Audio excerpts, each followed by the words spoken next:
Well, I think the whole process from the assessment right the way through, I found it actually really helpful. I think for my wife and I, you don't know what you're letting yourselves in for, and you've got no real experience or expertise.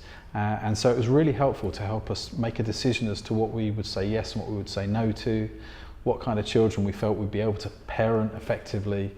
And so we had really good support, and our social workers became good friends. I did say at the end of the assessment process that they knew me better than my own mother knew me, because they did ask lots of questions, but it was really good, really worthwhile, because it made us probe into our own lives, the strength of our own marriage, the kind of wider relationships and networks that we've got. So they were really helpful. And what I would say to somebody that's looking at the whole process and wondering, it can seem really daunting at first, because you're opening up a world that is normally quite private, your own home life, your own friendships.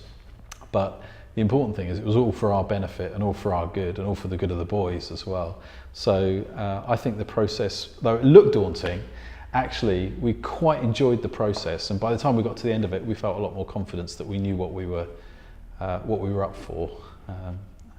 So yeah, very helpful process. So the assessment process will look at your entire life, your own history, your own childhood, the way you were parented, because these things will affect the way you then go on to parent.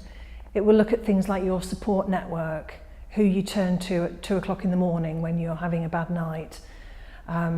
It will look at your financial situation, look at previous relationships, and we will contact previous partners.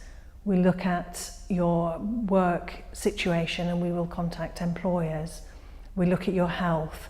So you can see it is a very wide-reaching assessment, but I think that's only right. I think that's how it should be. And they do scrutinise you a lot, but they have to. And they do test you, because they need to know that if they place a child with you that has got issues, you're not going to suddenly just say, I'm sorry, I can't handle this. So yes, they do scrutinise and they do test you. But once they've accepted you, then they make it a lot easier, and they do help you. They do help you, and they're on your side. But yes, they do.